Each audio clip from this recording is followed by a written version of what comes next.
and gentlemen, I would like to welcome Chad Parenteau, an amazing poet and producer from the Boston area. Uh, Chad, welcome to Poets of the East. Have you ever heard one of my poems?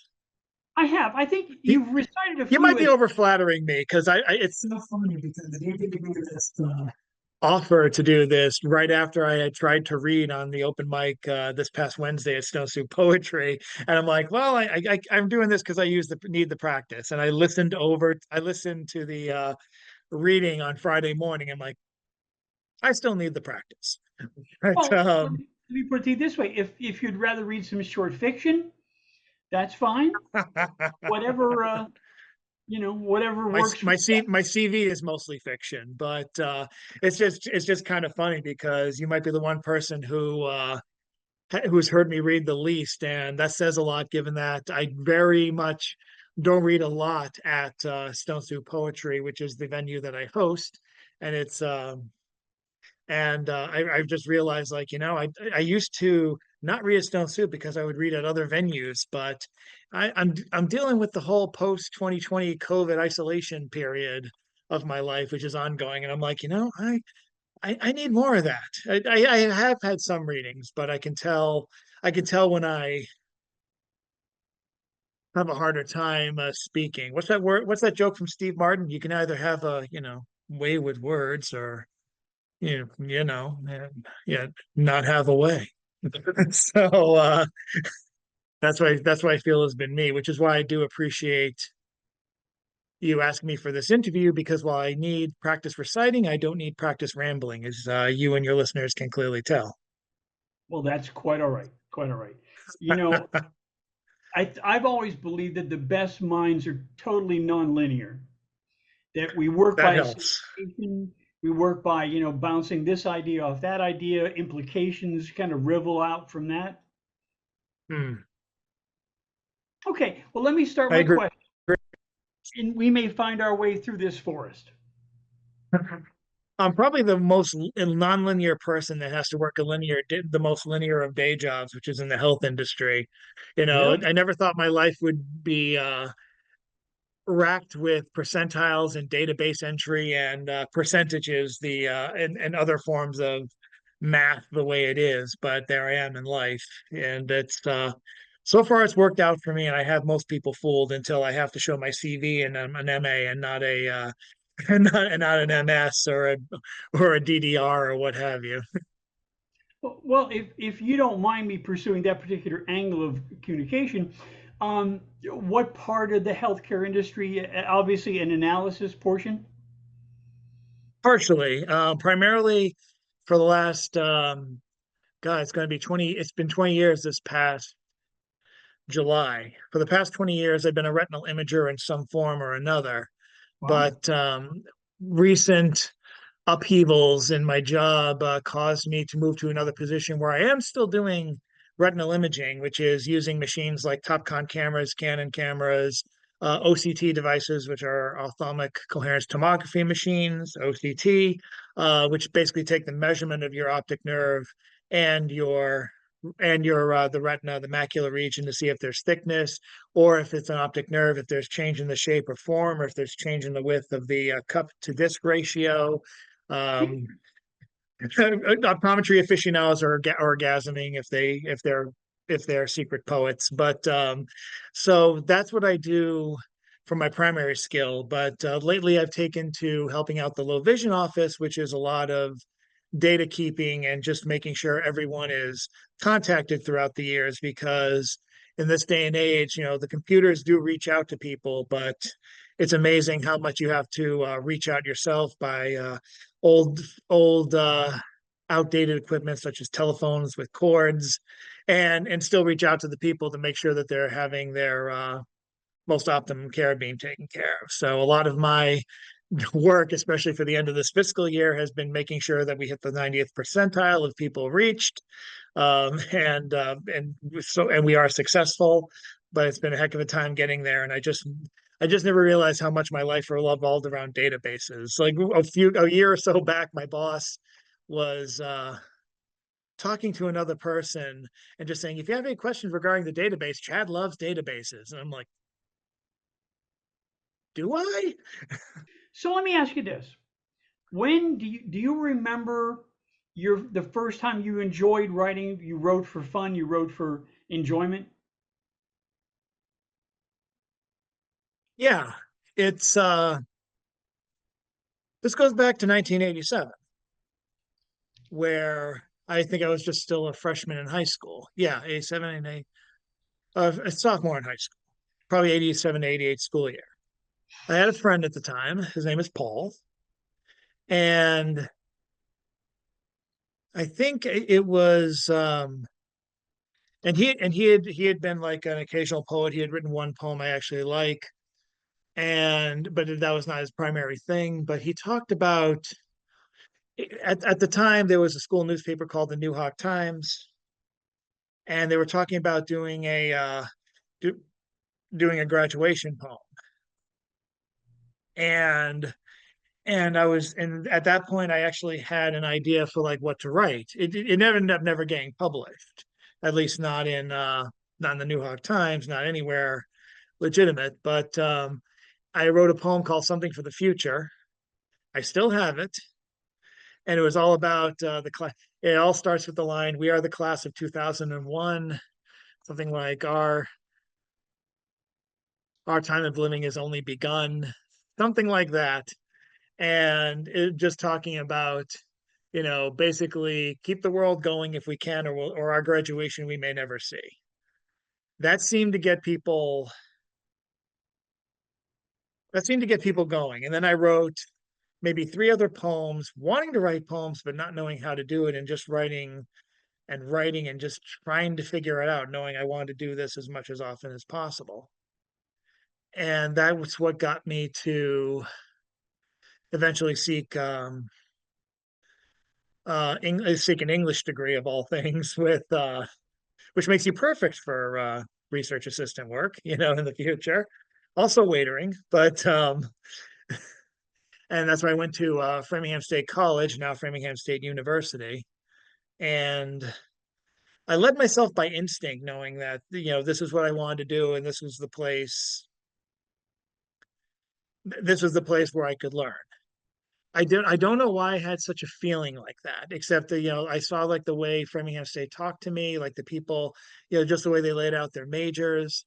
Bridgewater State seemed a little cold. Framingham State seemed right, but also UMass seemed to be like a little colder. Framingham just like spoke to me, and that's when I just started to figure out how it worked. My biggest problem was that I had learning issues growing up. So I probably went to college with barely a seventh grade reading ability. So, as I've heard it said once before, I learned what an ass kicking was. But I just kept on trying. And for some reason, whatever it was, whatever my family stubbornness comes from, it didn't really surface in me as far as like applying it to a work, a thing, a set goal until the idea of poet came around. And oddly enough, the more it became economically unviable, the more it seemed like I wasn't going to be right to be a teacher at that time, the more I kind of doubled down on it in my mind. Were I there, went to, what's that? I was going to say, were there early influences? Were there writers that you enjoy? Were you a sci-fi reader or a history reader or a poetry reader? What I was the was literature a, exposed to at the time? I liked sci-fi. I was I was fantasy. My favorite, I was, again, we go back to nonlinear. Like one of my favorite, I had a cousin who was one of the early gamers in the 70s. He introduced me to Dungeons and Dragons, which, if you come from a conservative part of Massachusetts, that part of Massachusetts, which you don't think exists, but it does, that's a thrilling thing for your mom and other moms to talk about. But it got me into the whole idea of fantasy genre, stuff like that. I ended up reading the Prydian Chronicles by Lloyd Alexander, which remain my favorite to this day. And I ended up I ended up like liking the stuff that was like non-linear, like not even what you'd call literature. There was something called Choose Your Own Adventure books, which, you know, keep on making a comeback every now and again. But for some reason, our library had a good section of them, and they were just like starting to come into popularity. You know, we had like maybe books 1 through 12 of them, and then I would discover other ones going to other larger libraries. And that was just like the whole, like, you know, what do you choose to do? If you choose to go through this door, you know, turn to page 27. If you decide to go home and end the story early, tend to turn to page 80, to turn to page 89. Just stuff like that, which kept me engaged. You know, the poets that I gleamed onto, you know, I liked Hart Crane for his simplicity. I wasn't much of a rhyming. I didn't want to be a rhyming poet, and the idea of like doing it in free verse, and he was easier to understand for me than Walt Whitman.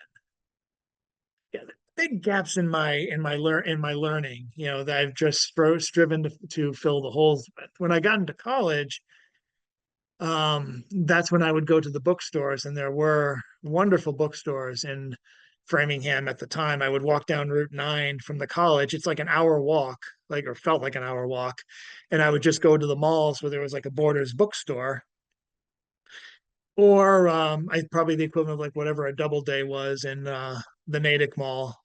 And I would just go there and I would carouse the shelves and try and look for things. Maya Angelou, her last full length collection before she just did best ofs, like, you know, I Shall Not Be Moved. I remember buying that and just consciously trying to go through it and figure out what I liked about it. But a big revelation was Philip Levine. I had found his copy, then in paperback, of What Work Is. And that was a phenomenal book, just as a revelation for someone who, even though he didn't have a whole lot of influences towards storytelling poetry, at least on a free verse level, you know, liked his idea of like what Philip Levine's idea of free verse was, of telling a tale. And I still remember the first poem from that book, Fear and Fame. And to bring this back to poetry, I mean, this is a fantastic piece. Shall I read it? Sure, please. Okay. This was on the first page of What Work Is. Half an hour to dress. Wide rubber hip boots, gauntlets to the elbow, a plastic helmet like a knight's, but with a little glass window that kept steaming over, and a respirator to save my smoke-stained lungs. I would descend step by slow step into the dim world of the pickling tank, and there prepare the new solutions from the great carboys of acids lowered to me on ropes. All from a recipe I shared with nobody and learned from Frank O'Mara before he went off to the bars on Venner Highway to drink himself to death. A gallon of hydrochloric steaming from the wide glass mouth, a dash of pale nitric to bubble up, sulfuric to calm, metals for sweeteners, cleansers for salts, until I knew the burning stew was done. Then to climb back, step by stately step, the adventurer returned to the ordinary blinking lights of the swing shift at Feinberg and Breslin's first-rate plumbing and plating, with a message from the kingdom of fire. Oddly enough, no one welcomed me back, and I'd stand fully armored as the downpour of cold water rained down on me, and the smoking traces puddled at my feet like so much milk in melting snow.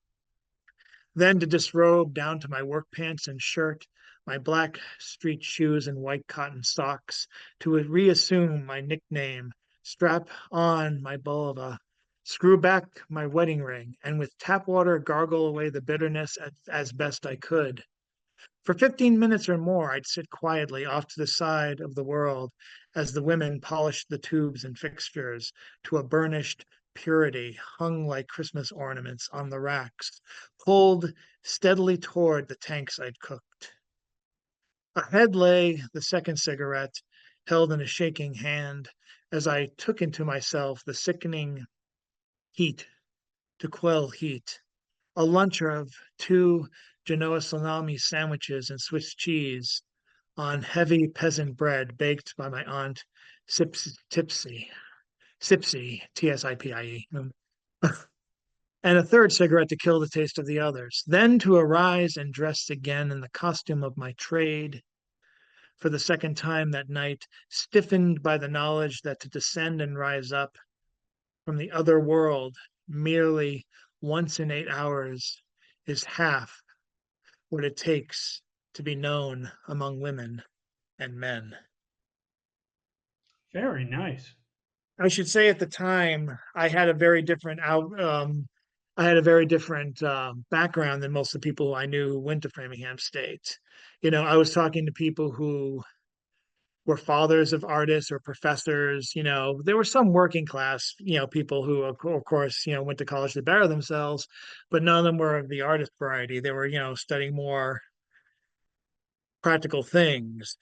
So I had a very much a worker's background because that's what my dad wanted to impart with me. And on summers and winters, I would work in the plant. He was a vice president of purchasing, so he didn't work in the plant, but I did, and I actually had a job at not as intense as Levine's, but as I had to like add in resins to open. I wait till a hatch opened, get in there, try and stamp some things on, you know, pour it in there, and then clear.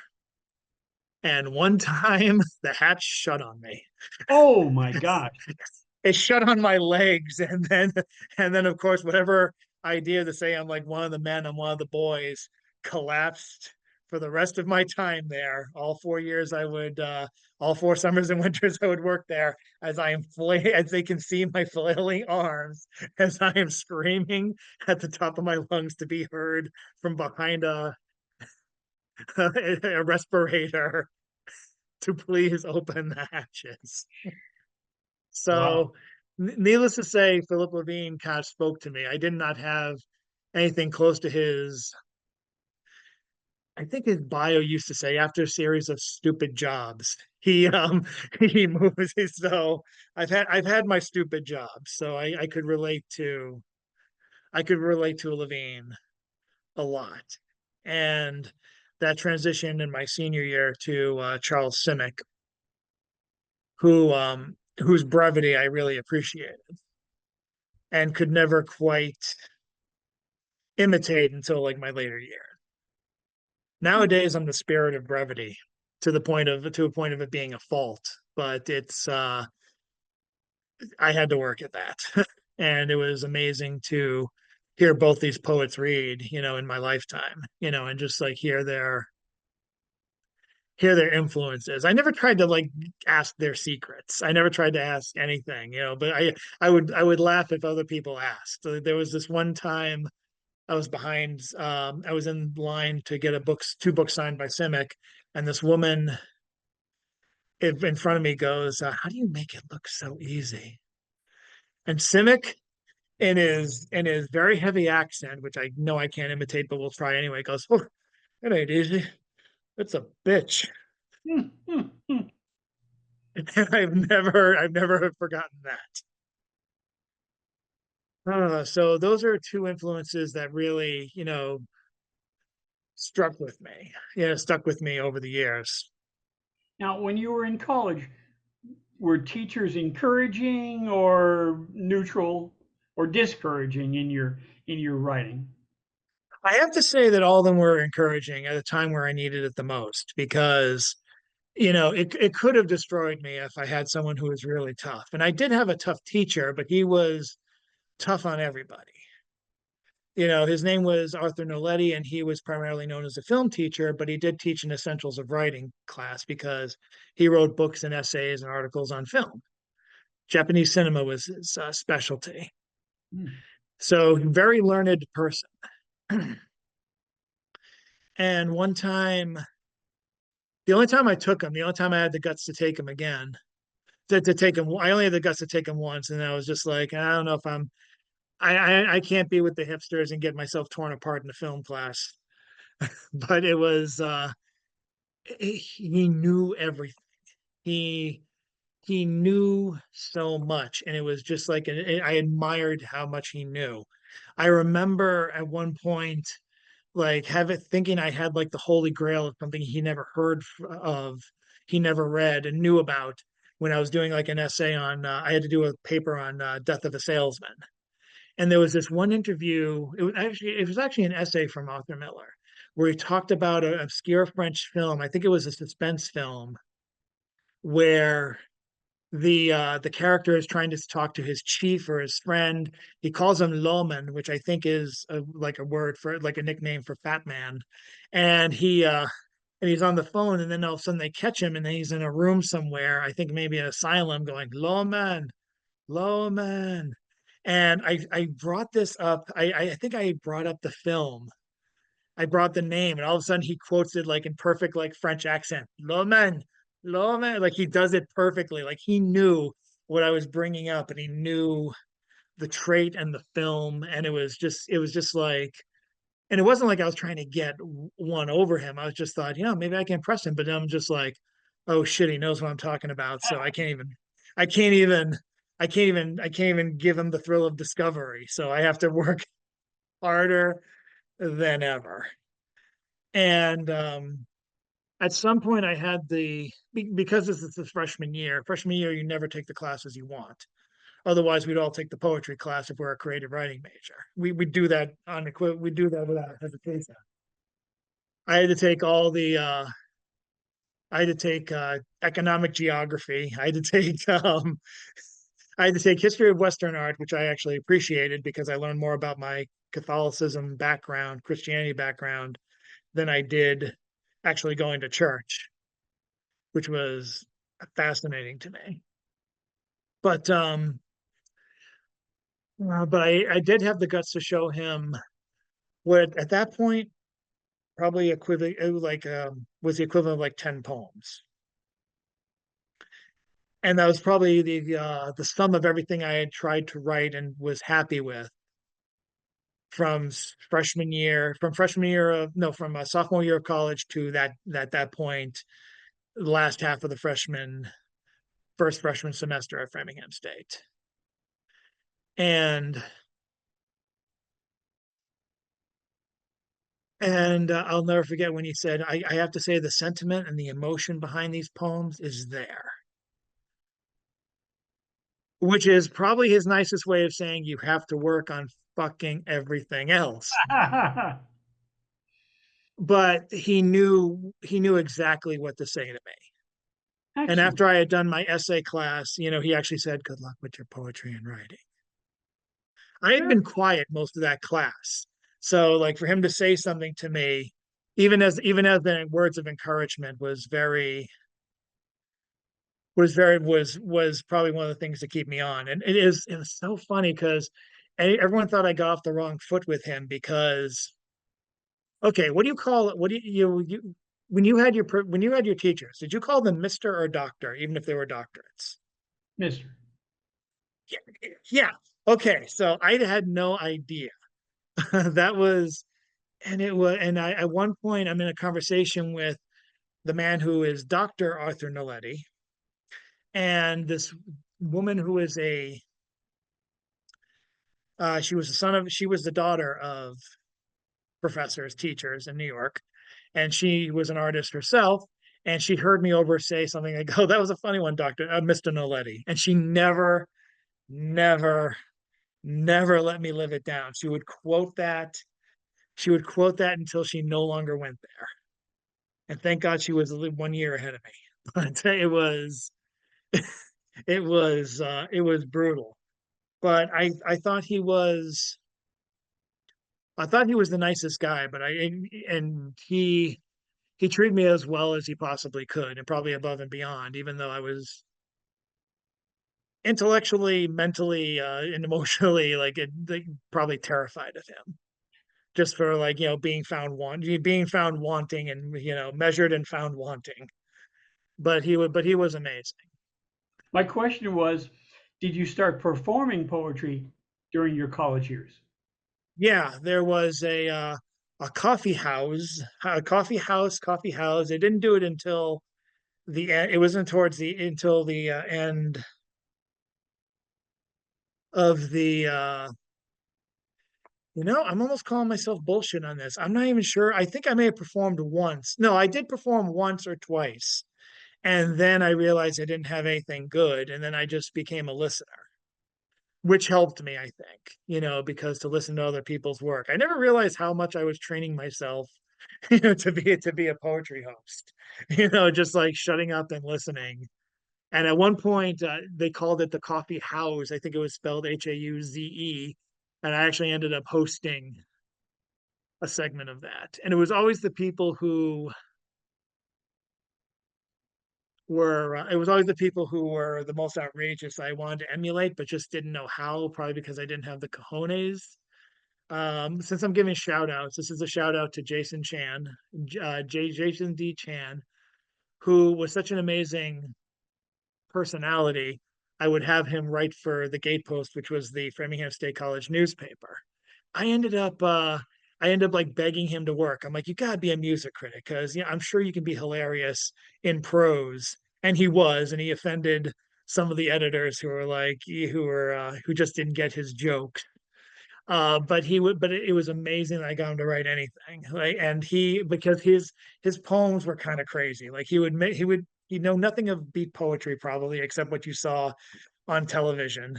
And he would say, okay, I'm going to do a Pete poem now. And he would have his friend just do that while he was reciting something.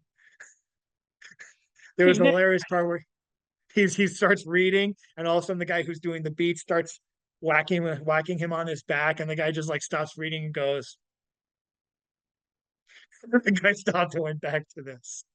But yeah, one of his poems was literally titled, this one's called Mother Teresa Swallowed My Cum. And then which begins with the disclaimer line, she didn't really, but and talking about poetry and shocking. And I can't say I've ever really emulated that in my style, but I always wanted to move. I always wanted to get that. I always wanted to reach that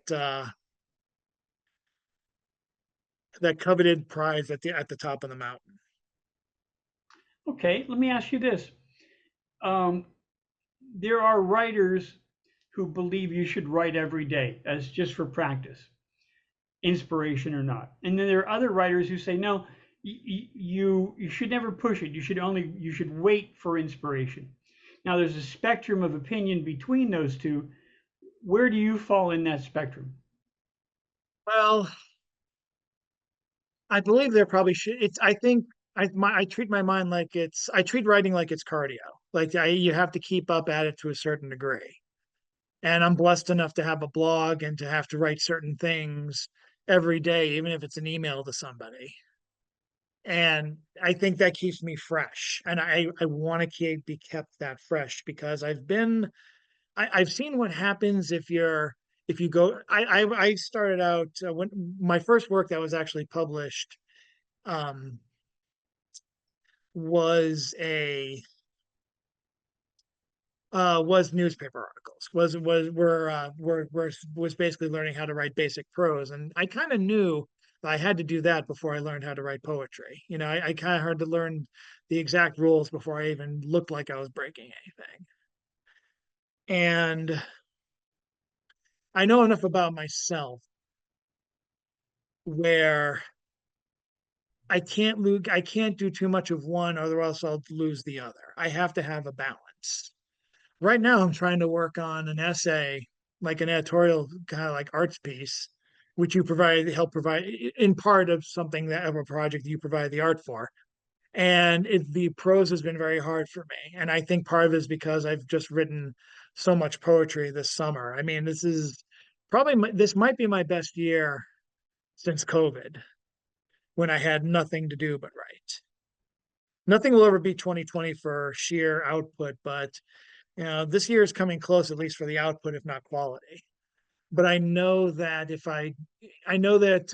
I was thankful for having a job that forced me to write people. At one point, I was head of a whole national group of like training other people to use retinal cameras, and I apparently did a lot of correspondence and did a lot of things. I had to learn how to write meeting minutes. I had to learn how to write formal emails. I had to learn how to do training videos. And these are technical skills that I think keep you sharp, and that's your cardio. I don't have that as much anymore. So now my new cardio is writing, stone soup passages, writing emails to people. And these are things that if I don't do them for a while, I can freeze up on them. So for me, I have to keep on going for a little bit, like, for me, a mind in motion stays in motion, just like a body. And that's kind of where I've got. I mean, before my output used to be like, at my worst, my output was like a poem a year. I still like those poems, but it was not getting me any.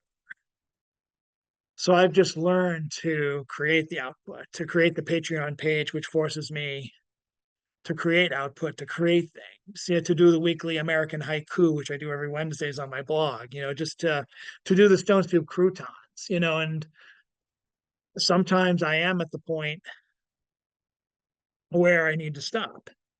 It's funny. They used to joke about being a Sunday writer. On weekends, I rest because I do so much during the week, and sometimes it's actually a treat if I write a poem. So I've kind of had it down as like I've kind of had to like work around my day job to have a measure of training every day. I'll walk to work to keep my body in shape, and then I'll write the American haiku to keep my mind in shape, just to keep myself stellar. And I'll write to certain journals where I get published regularly. Sometimes specifically for that journal because I'm like, oh, they'll like this, just to keep my mind in shape. Let me ask you this question. You know, in the typical frame, people tend to think of writing as a very solitary, quiet time, individual person writing. But we also participate, you and I and many others, in these international Zoom forums where poets from across the globe or across the country or across the town come together, people who are unlikely bedfellows, so to speak. What have Hmm. you learned from this whole international Zoom, national Zoom scenario? What have you found? What surprised you? I spent since 2004, I've hosted Stone Soup Poetry, and I've seen its various ups and downs. Stone Soup I was lucky to get an established reading series, arguably the first reading series of its kind that didn't cater to academics. That's very much like what the Zoom calls are now. Everyone can join, anyone can join. And I was spoiled for that for a while because it had history and people coming. And even in a city like Boston, towards the end of Stone Soup's existence as what I hope is a temporary end of existence as a live venue, I was barely able to get anyone there. There's a lot of factors. The pandemic is most certainly one. People moving away from the city is most certainly another.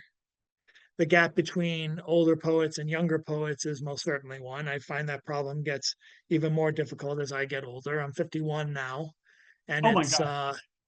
I feel more and more like the Steve Buscemi meme of that. I think it was like not another teen movie where he's a narc, and he has a backwards ball cap on, shorts, and a skateboard, saying "How you do, fellow kids or fellow teens." That's how I feel like now. And what I'm trying to say is that getting on the Zoom calls, I've learned that I can't live without them right now because it's kind of crazy. You find out from all these people, including people who are venue hosts of other locations themselves, like Patricia Kerrigan, who you had recently. It's hard to connect out there. It's very hard to connect with writers of likeness of anything. And there are still venues that go on, but they seem to be very niche around the Boston area. The Bagel Bards, which is a group that meets up in Somerville, is a group that seems to cater to people who are of a certain age, older than me, and also of a certain work class, retired, which I don't know if I'll ever be in my lifetime. I'm like, okay, so I'm older and I'm going to work till I die. And I don't feel like listening to slam poets from like people who are like 19 all the time. I mean, it can be amazing, but after a while I start to feel like a stalker. Just like I feel like in the back, I feel like I'm in the back and I'm taking a white van home with no with candy I never gave out, you know. I'm like, should I be 51 yards away from this place? But and listen from there. But in all seriousness, God, child predator jokes. But in all seriousness, it's hard to connect with. It's harder. It's hard. It's just as hard for me to. It's just as hard for me to connect in the middle of a city of a thriving arts city to connect to people and to bring them together as it is for, say, someone in Bangladesh to get people to connect, to get, to people who are in upstate New York or even in the middle of New York City itself. I mean, live performance poets, we might be a dying breed, and even the slams might be a dying breed. And I don't want to, I'm not putting down slam at all. Slam should be a youth thing. Hip hop should be a youth thing, unless you can still kick it like KRS-One. But it's and there are people who can. It's not, it shouldn't even just be a youth thing, but it just seems to appeal to youth before learning Shakespearean sonnets these days. And that's the way it is. It's a great slam was a great marketing strategy, but even with the dissolving of the slam poetry networks and the national competitions, it seems like everything is more localized and fragmented, and they might be having the same problems. I haven't been in a while because their slam night in Cambridge falls in the same night as Stone Soup, but I might just go one time to wonder if it's just as fragmented and like kind of dissolving as ours because people move away, people move on, and some people are into the poetry for other things. Like, some people are into it for like social reasons, and once those social needs are met, it's like comics. Once you get a girlfriend, you move away from that, unless you're me, who still who still finds joy in the art. But it's a niche group, and it just you find out you're not alone in feeling alone. And that's why I don't think Zooms are going away anytime soon. Let me We're ask doing the Boston Poetry Marathon in September this year because we couldn't pull it together this year. We just had to do a Zoom thing. So I mean, it's still useful when we can't get our act together and we're like, okay, let's just do it as a Zoom for one day instead of trying to bring like 112 people in over 2 or 3 days. So I don't see it going anytime soon. I'm very thankful for it because it keeps me going. let me ask you this. Um, you know, Poetry has so many tributaries, if you will, or so many sources. Some people write mostly about personal things. Some people write about political things. Some people write, should we say, personal demon processing, and others write about war and peace. Do you think that it's important that poetry address social issues? Yeah, I do. I always think that we address it well, and no, and it's an ongoing thing. The girlfriend might think your poem about her sucked, and you might not have gotten through to enough people with your poem about ballot counting. It's so much of what I do, especially political, especially the American haikus, are of the moment, and it's very, very, very hard to what I like to do is to write something that's memorable and that'll have staying power. And sometimes when you move into politics, Has a fleeting life. it has a fleeting life. Thank you. And but I try to take that chance. I try. I feel like I have to take that chance. I I feel like a statement can be made, or at the very least, a living journal of some sort. I If not, mean, that I realized more than ever in 2020 when I wrote a whole bunch of poems for What Rough Beast, which was a website that did a poem a day during the entire history of Trump administration. wow. And they published from everywhere, and I kept on doing. I did a lot of Jesus poems a few years ago. I did my first Donald Trump Jesus poem like the day it was published, like the voting day he became president. I did not fucking see that coming. Wow. So I ended up doing a whole bunch of Jesus Tonka based on mostly of his staff, his administrators, his administration staff, and his admirers, and Giuliani. And I couldn't even if I go back to some of these things, I'm like, wait, who's this guy? Like, I don't remember. I barely remember any of it, and I'm like, shit. I'm like, the guy said, hey, we'll do a collection of these. He never got back to me about the collection, and I'm like, I don't know if I'd want a collection of these because I'd have to like go back and do Wikipedia, go back in Wikipedia to remember who all these people are. Oof. Let me ask you this. Do you think that narrative is important to poetry? Not always, but I think so. I think everything tells a story in some sort of another. You just might be telling fragments. I'm dealing with this as I do a secret poem project called the Tuesday Poems, which is about mostly about my time before and a little after working the hardest job I ever worked within the area where I work now.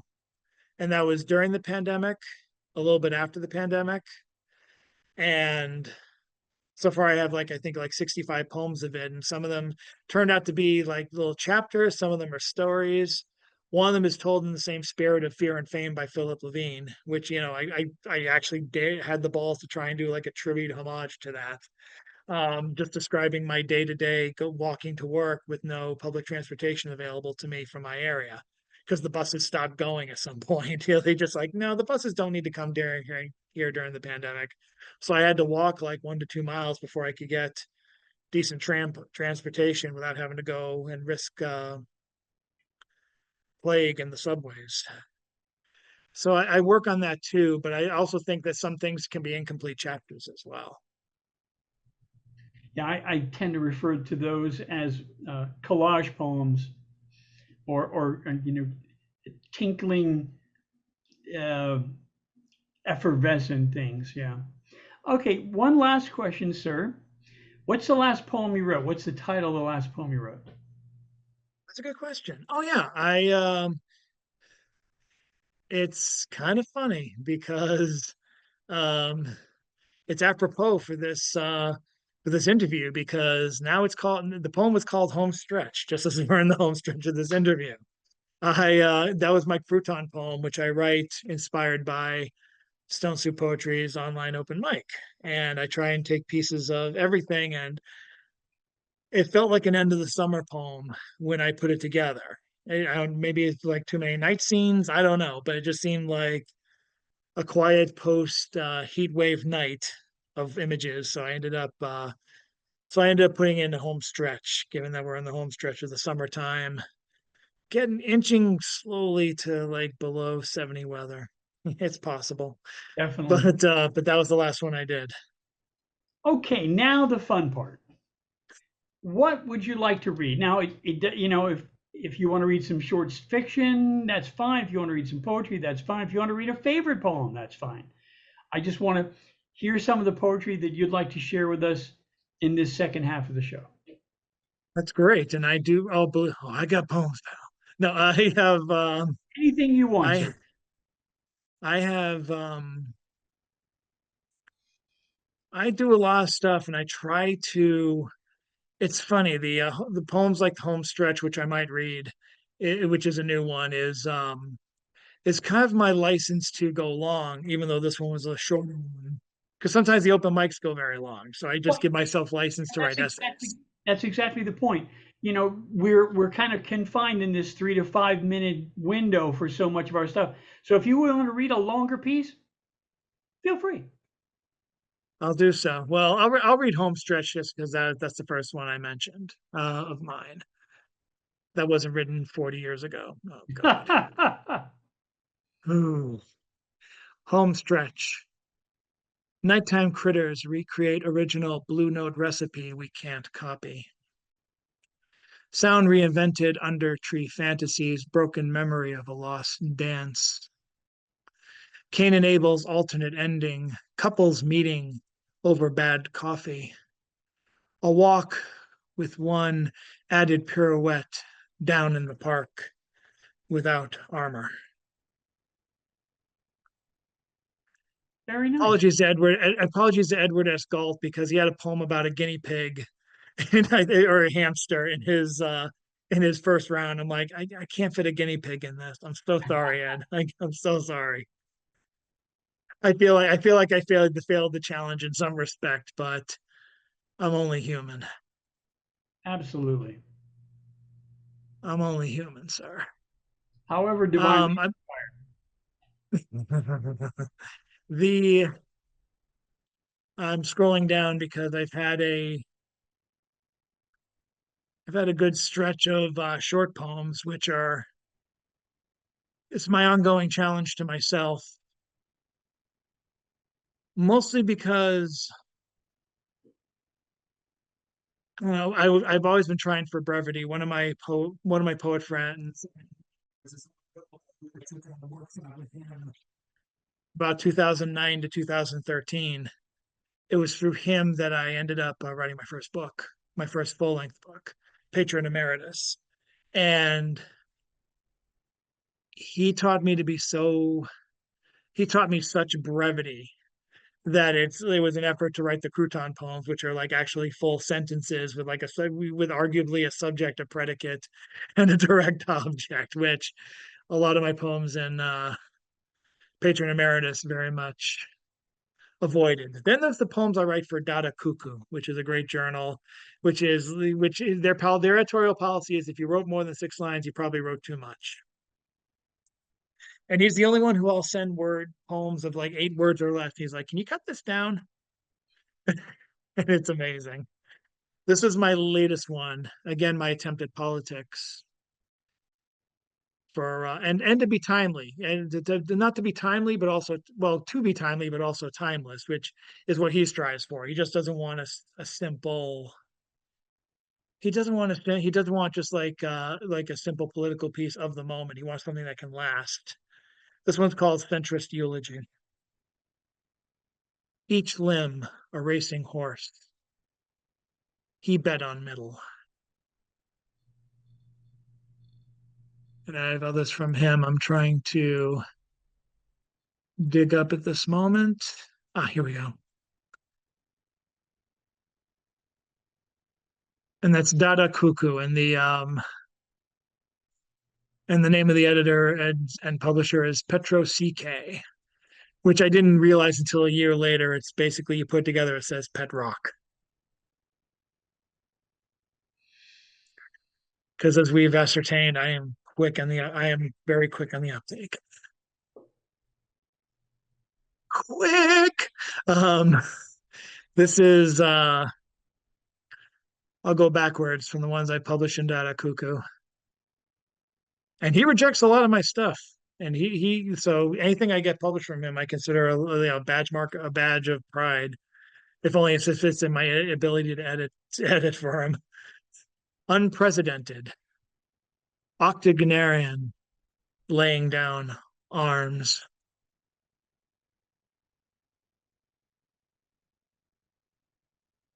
Lunch scrap. Human Weeble has wobbled.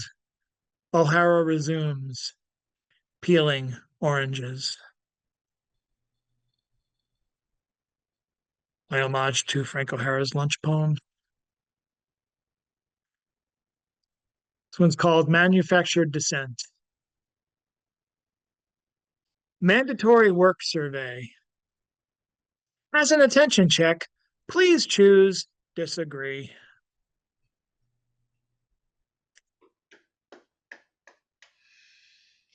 That happened.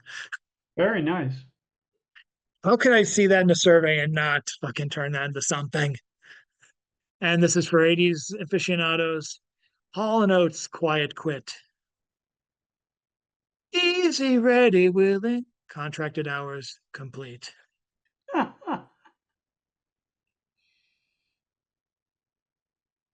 Very nice. I'm proud of that one. But let's see what else we got. Custom Candy Hearts, published right on Valentine's Day. I over you. Eat your heart. Be gone. And I wrote this in 2023, a retinal imager's theology. Retinal imager's theology. Hold still, you antichristing spaz, is all the soul would say if it could peek from its window. Very nice. Retinal imaging is a tough job. It can be a tough job. I If imagine, anyone's never, what's that? I was going to say, I imagine there's some error correction because I think you can almost count on all humans to move a little. And of course, Oh God, yeah. Yeah, everyone moves. Everybody moves. You cannot help that. You just can't. And keep in mind when an image is when you're taking pictures and your eyes in front of the camera, you're not just taking a picture of the front of the eye, you're taking like inside the eye. So you're measuring yeah, microns. So yeah, if anyone goes like this, if anyone starts talking, hey, we gotta be out of here soon, it's like taking an ant hill and an ant farm and just going like this. It's just like, yeah, it's amazing. I have older clientele, some of them with Bell's palsy or something like so it gets and some of them with fused spines and some of them with other issues that cause them to shake, either in pain or what have you. So you learn to work fast. You yeah. learn to work fast and patiently. Oh man. I have let's see if this even let's see if this even tracks today for political work. This was done on October 25th, 2019. Rudy Giuliani Jesus Rudy G. Jesus asks his Lord Trump if he can role play our Savior. Again, just for 3 days off and a heroic return. Not too bad.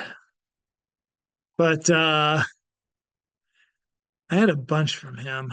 But who oh God, the one I need to do. This one I reposted when we thought the 2020 primaries were final. The 2020, I posted when first wrote this when the 2020 primaries were finalized, and then I reposted it when we thought the 2024 primaries were finalized. Joe Biden, Jesus, Tonka. Joe Biden, Jesus. Wait, we're really doing this? Are you sure? Okay. Joe Biden, Jesus is here. That's all we're sure of right now. Wow, wow. And let's see if I can I've tried my best to try and do something. And the trouble is whenever you're witnessing history and you're lucky enough to write something fast enough to get published, you really do think you caught the zeitgeist. Everyone thinks that they do, and they probably didn't. Or they might have, but the zeitgeist is just like water in your hand. You don't know. You never know. But a couple of these I was proud of last year. This is on the whole Ocean Gate scandal from last year, the submarine that collapsed. This one's called Tourist Trap.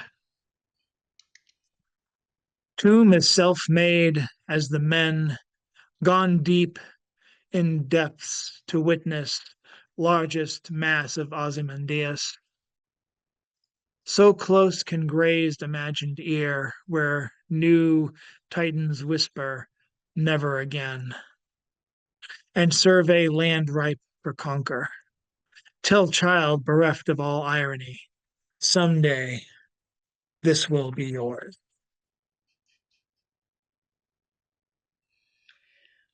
I will occasionally offer my guest poets a respite, and I will share one of mine in what I think of as a relatable theme.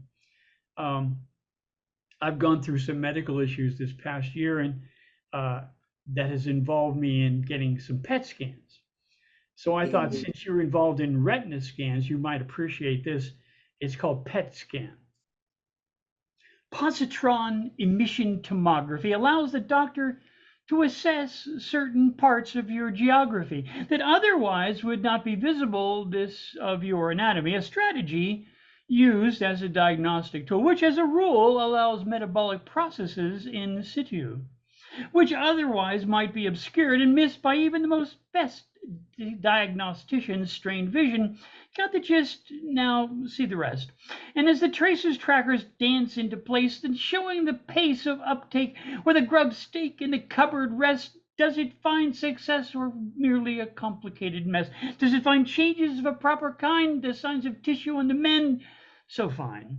Revealing all in a thorough 3D model seems hardly possible. Such technology, techniques, and wisdom amongst a tribe that seems at times to hardly manage long division. Problems revealed at a cellular level where the ballet of metabolism can be devilishly clever, can find the hotspot where chemical dyes reveal what bodily processes heal or hooray, or can tell the story of processes deep and now in focus, so you say, with just a smidgen of some atomic hocus pocus. Right there in your spleen, you know what I mean, with a sudden series of these studied processes are revealed and the vision cleared, aiding diagnostic work and in treatment, there's a perk.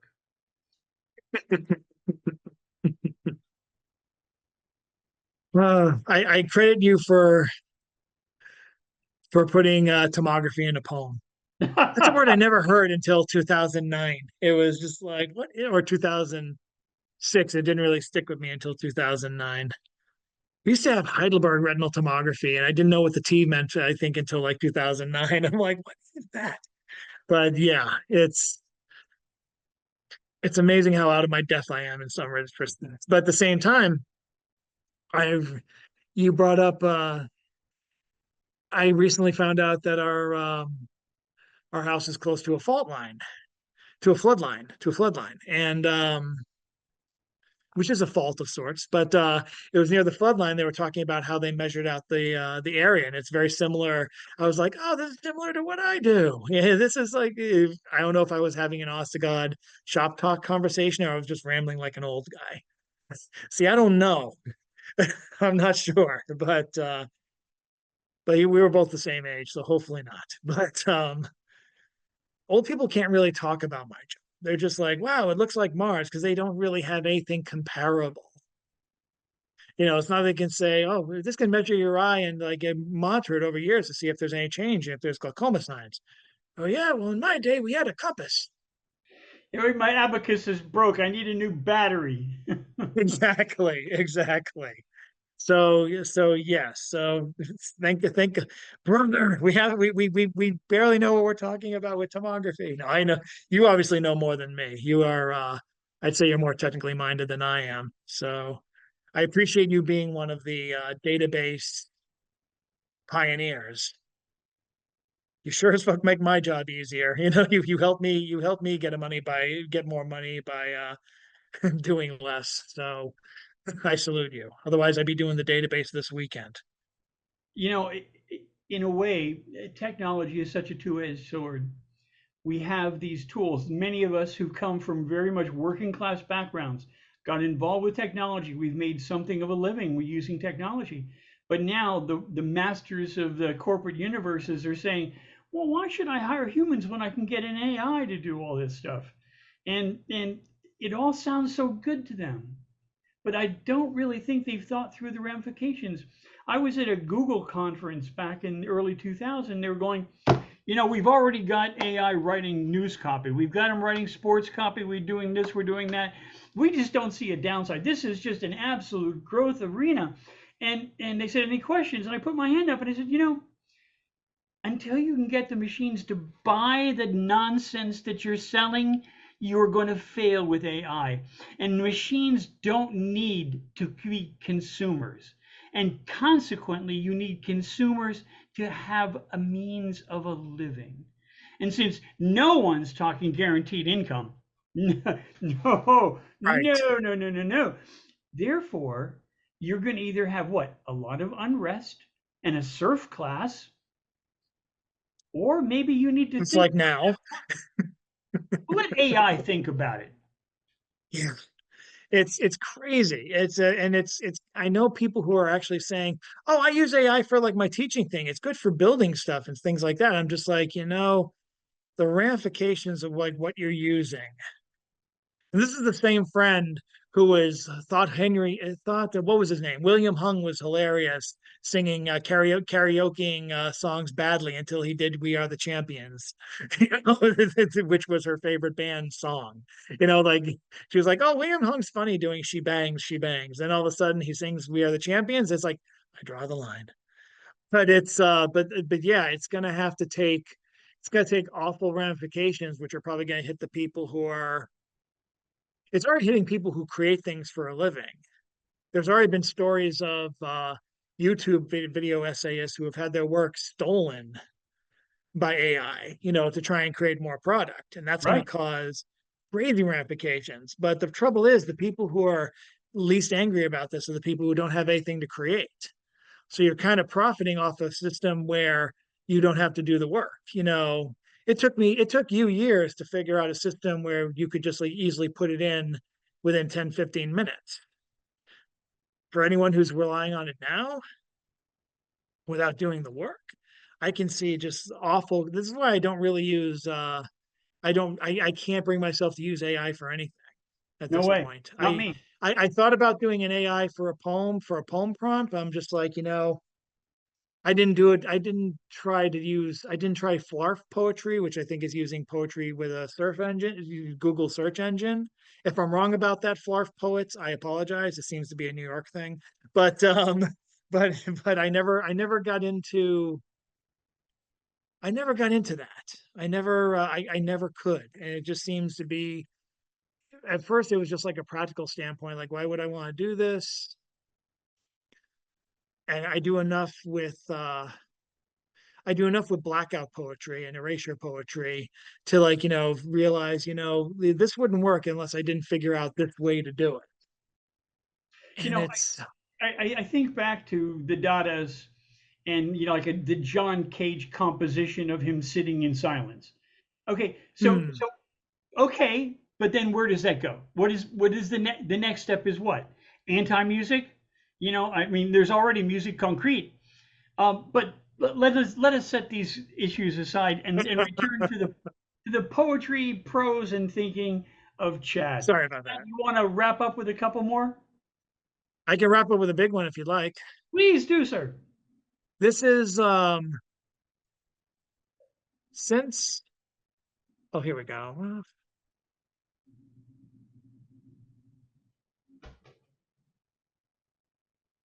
In 2020, there was a poetry journal called Headline Poetry and Press. This was an amazing site because it was reacting live to everything that was going on at the time. And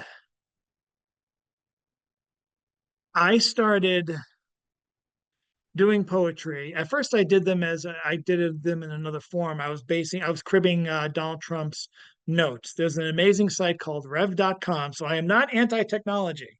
I love dictation technology. So I go to rev.com and I would print out transcripts of Trump's speeches and try and make poems from them. And ultimately,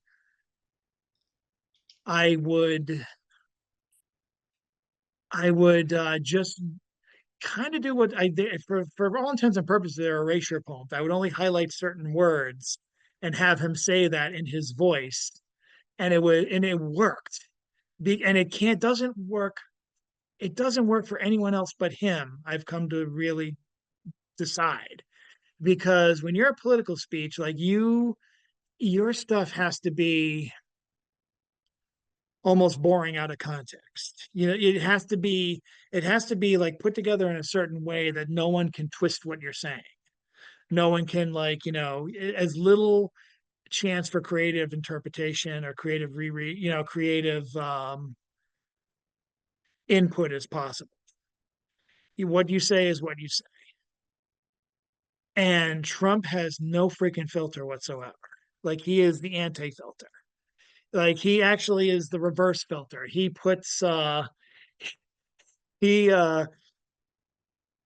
his filter puts like undesirable products and sewage back into himself. Like it is absolutely amazing. And there's never been a subject better for erasure poetry than his stuff.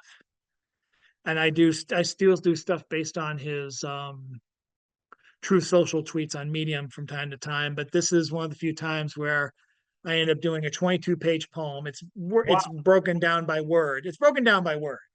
But this is my one blessing of 2020 is that I had time to do this experiment because I don't know if I could do it any other time but now. Yeah, but then I could do it any other time but then because I worked every day during the pandemic, but I also had a lot of time where I wasn't doing anything because we weren't seeing anybody. So I said, "This is my art grant," and I just started getting creative and having the time to think about this stuff. This culminated in the poem "What Rough Beast Born," and this is a poem that is based on one of his speeches, his based on his South Carolina rally, which was taken, I believe, back in February of 2020.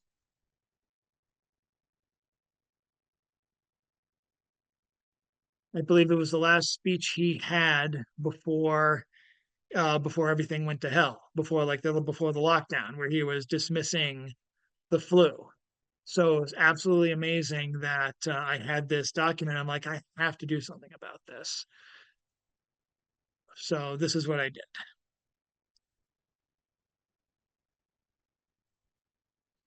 And let me put the magnify this so I don't have to squint as much. I'm an old man by George.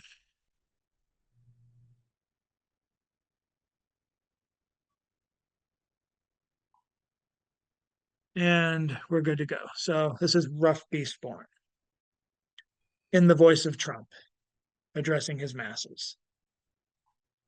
All I can say is don't get it. You just don't get it. No, don't get it. People tomorrow, they're not going to make it.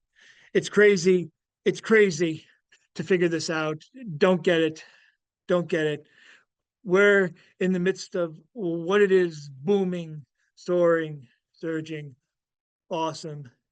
We are, we are, we are building down.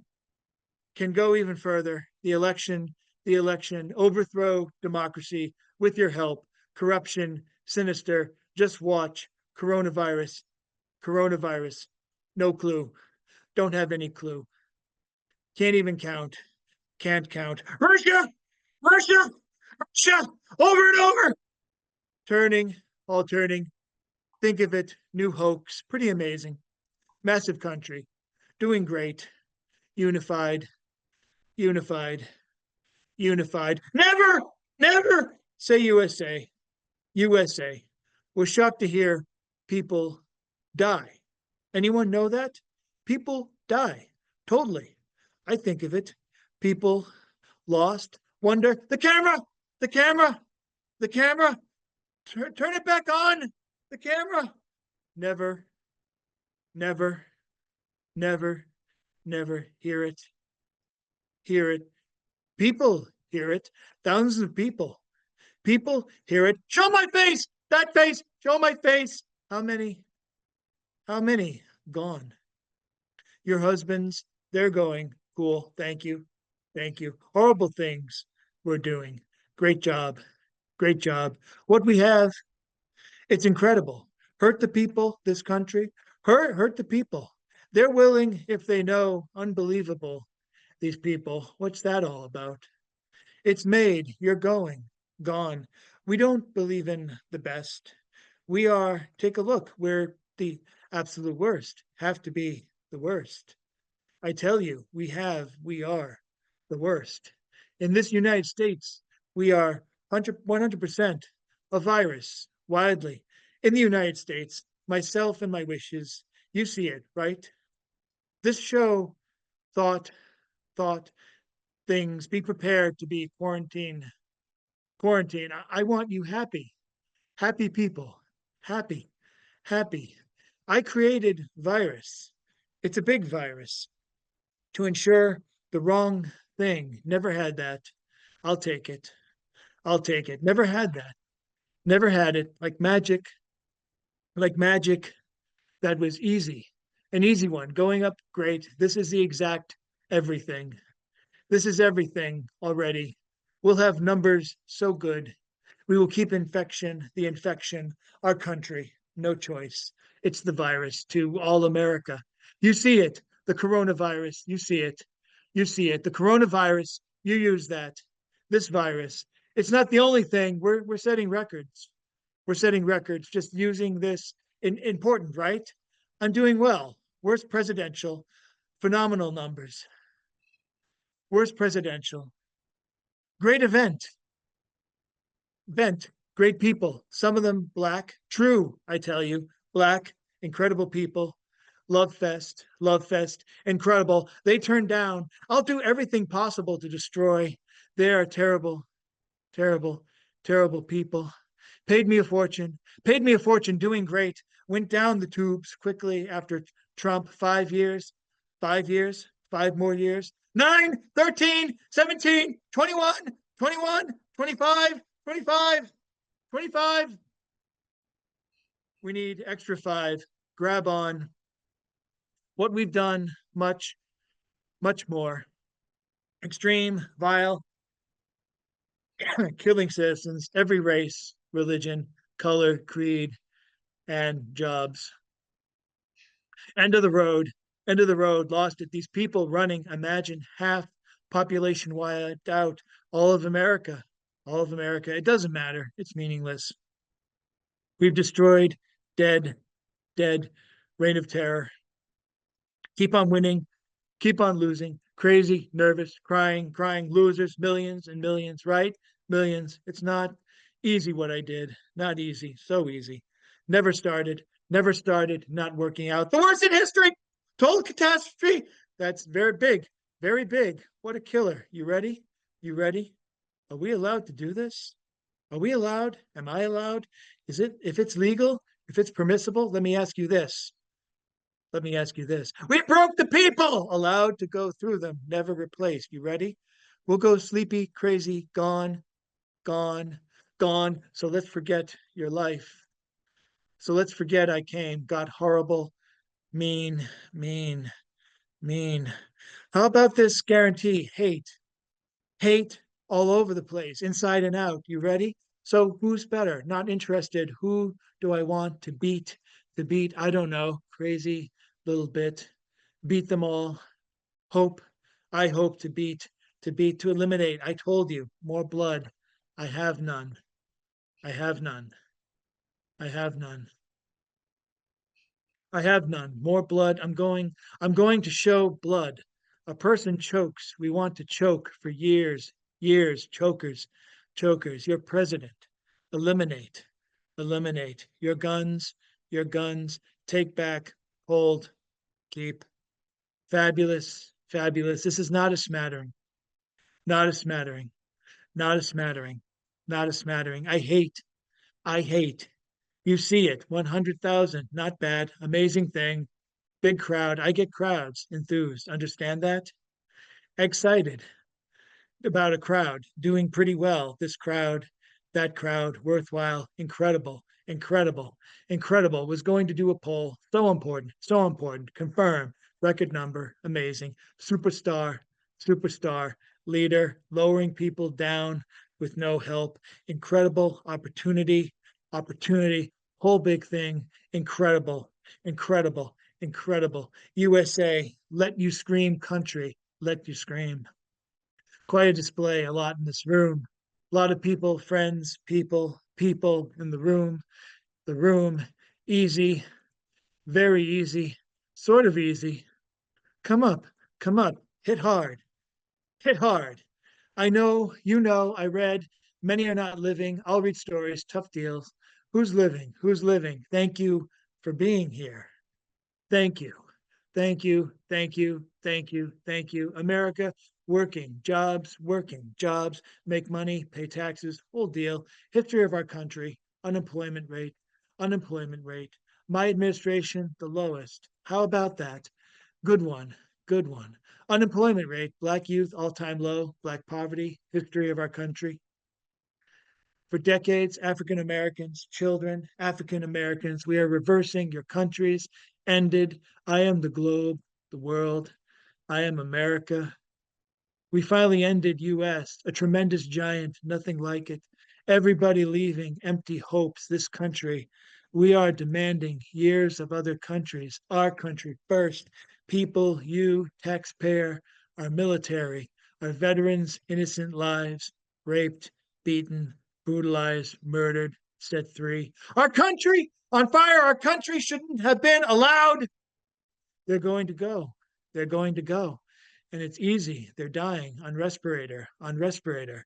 They are. They are. They are. Some refuse, but that's okay. You'll see. Do it for Trump. Treated so badly, tough stuff, people, how many people? Taken out by the thousands, by the thousands. A thing called murder. We won. Did you see that? We won. We don't have sanctuary. Why should we? Everything we do, anything we win, we're winning, bears no relationship to our Constitution. If we feel it's right, don't want, you know that, pick up a paper. Horrible criminals. We let it happen. We don't have sanctuary. Don't want it. The virus. I don't think he's alive. Oh, what bad people! Americans, catch them, grab them, your mother, your father. Many cases, our country. If you knew, catch the dumbest people. So easy. Don't care. We have record numbers. Faster than ever. Soon more.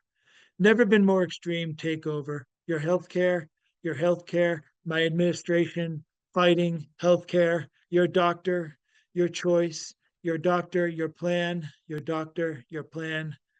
We killed, we're trying to kill.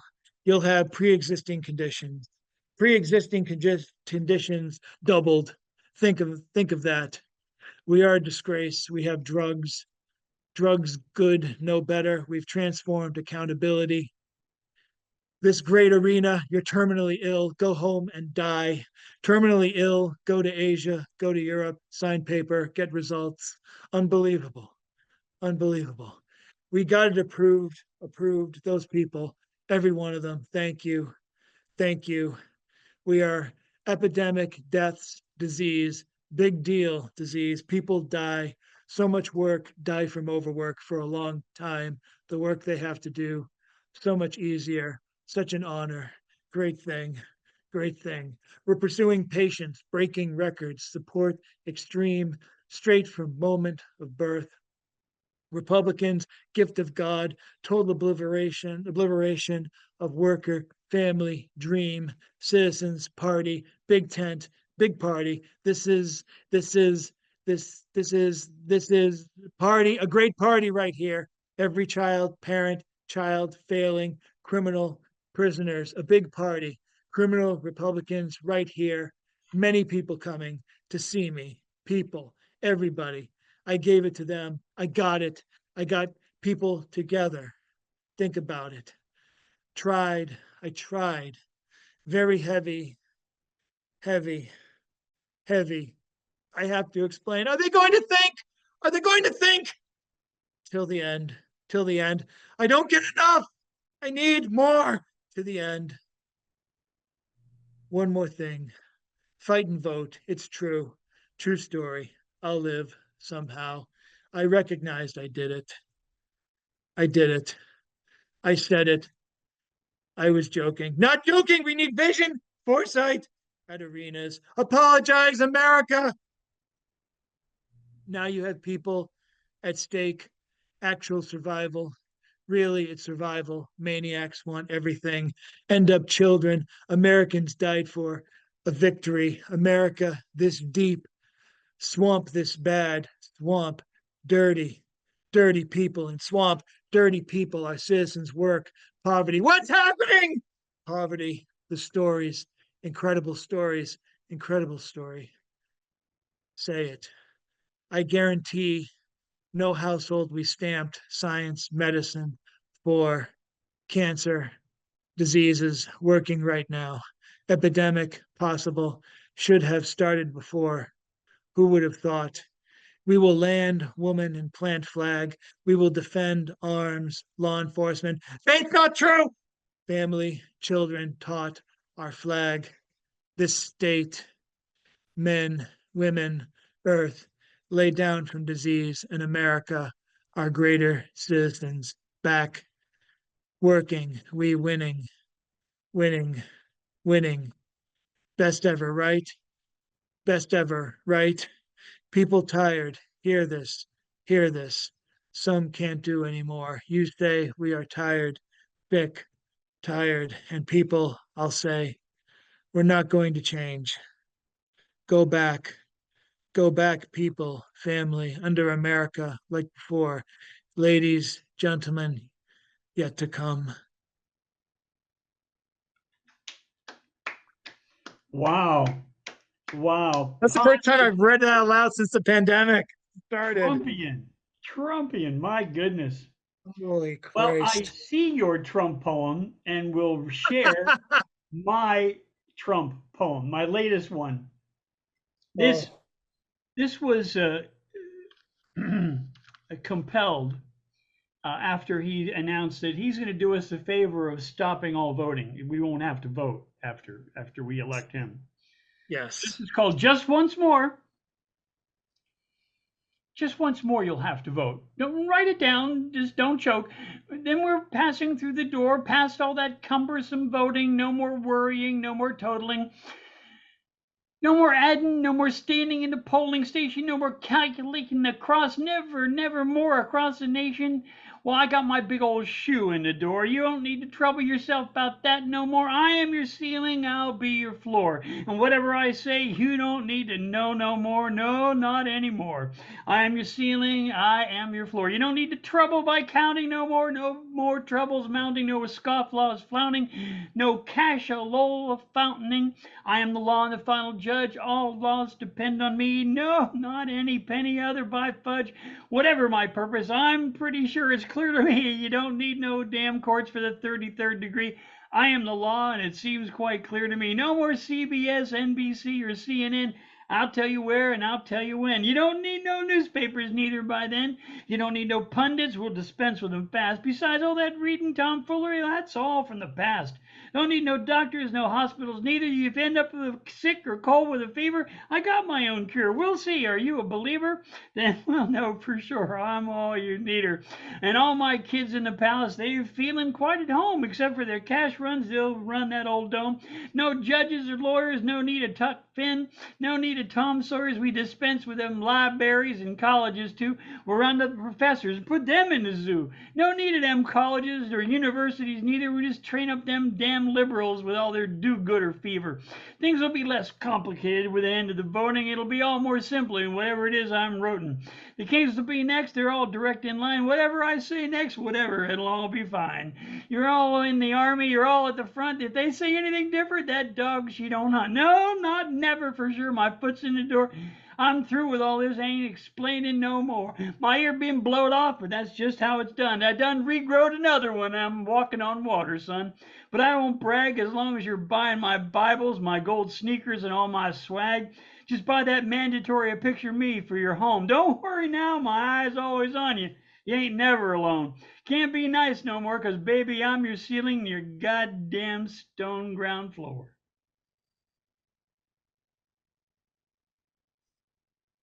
If this was a poetry slam, you'd win for brevity alone. I Well, my friend, forget I have to take a glass of water every time I read that poem. Good Lord. beautifully done. Beautifully I done. appreciate it. I mean, it's kind of it kind of scares me how it's kind of even gone back to like even mean more, even like 2025. Like that part he just repeated over and over again and just like took that and well fuck. It's just like it's my hope I can get this published before He's going at to least published self-publish it. in a Yeah. book. I'd like to get it in a book before the election, but I don't know if that's possible. I waited out for a long time for a publisher to take it, and I never heard back. So I held out so much faith, but who knows? We'll see what happens. But Jesus Christ, that was Thanks for sharing yours, and thanks for sharing your stuff at my Stone Soup Poetry Night every Wednesday, 7 to 9. And thank you for doing this series too. It's tough to do an interview series. It's tough to lay out the groundwork and everything. I mean, I'm trying to do one just as a written series. I appreciate anyone who has the fortitude to come up with the questions and put them out there and figure out a way to make it work. It's a lot of work, and I the interview is like one of my favorite forms of like the journalistic process. When I was 8 years old, I got a tape machine and I started doing interviews then. Who did you interview? I interviewed friends, neighbors, relatives, cousins, everybody I could. Because, see, I somehow got into my head that everyone has a story that we can learn from. So later, when I read philosophers who said, everyone's got a story, every human being has a perspective that we can learn from. And the ancients also taught that we should learn from everyone around us. And I take that to heart. Do you have one more that you'd like to share before we go? Okay, I'll have something. Let me ooh, nothing that long, but nothing even a fourth that long. Obviously, spending years of using brevity and sparseness writing obviously got back to me. So thankful for that last poem to get that out of my system. I'm so glad we could do it. But let's see what I was looking at this one. This one's a very Boston centric poem. Okay, few years ago, you'll remember, we had the Boston Marathon bombing. Right. And in the words of Family Guy, we had our own 9/11, but we're more obnoxious about it. But, Family Guy joke aside, it was a serious thing because my mom was actually in Boston and actually leaving because her niece, my cousin Alexis, had ran in the marathon and thankfully finished. Very athletic. That might have been the last marathon she ever ran in. She was underground when the bombs went off, so she didn't know what was happening. And I was at work when it happened, so I had no idea what was going on. So I just wrote poems the whole time. And it culminated with this one. This is I'm hoping I'm getting the pronunciation of the brother right. The name of the brothers are pronounced Sarniev, and the brother I'm speaking of right now, well, in his other brother's voice, but this is titled Johar Sarniev remembers his brother's words prior to hitting him with the getaway car. Johar, look into my eyes. This is where you have to pay attention. Soon you'll have no other choice but to move. Carry only what you're ready to drop. This is where you have to pay attention. Time's never been less abstract than now. Carry only what you're ready to drop. Count the steps you take if you want. Time's never been less abstract than now. If someone's on you, run. No questions. Count the steps you take if you want. Don't take even a second to look back. If someone's on you, run. No question. Soon you'll have no other choice but to move. Don't take even a second to look back. Jahar, look into my eyes.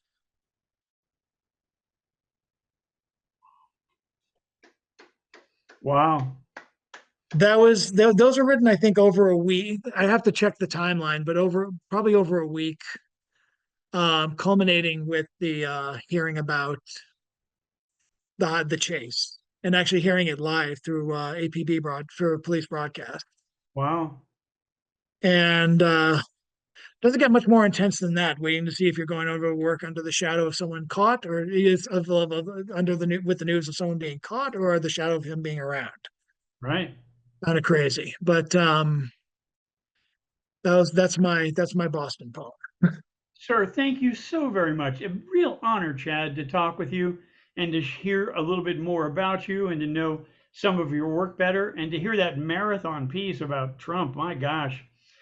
I will hopefully, I want to do a video of it someday. I have a friend, Jeffrey Fallon, who did illustrations for me. And I'm going to have to take a long, tall glass of water, sit beside myself and actually record it and hopefully put it to the video. He has like actual illustrations of Trump like going freaking crazy. And I'd love to use those stills. But that is a marathon piece, and and now I need water and and the lozenges and everything else for that. And thank you so much for entertaining. I know I tend to ramble and go on, but this is It's okay. I have to tell you, if I had my choice, I'd do interviews and like if I had the time to transcribe and the technology, that's what I would be doing all day. That was one of my first loves of doing of wanting to do that. I've done a few in my time, but email's almost not the same. So I'm No, glad you have the tech. I'm glad you have the time and the tools and the talent. So thank you so much for doing that. you take care, my friend. Thanks so much. Take care. Thanks See you everyone for soon. listening. Take See care. you in the soup. See you in the soup. Okay, bye bye.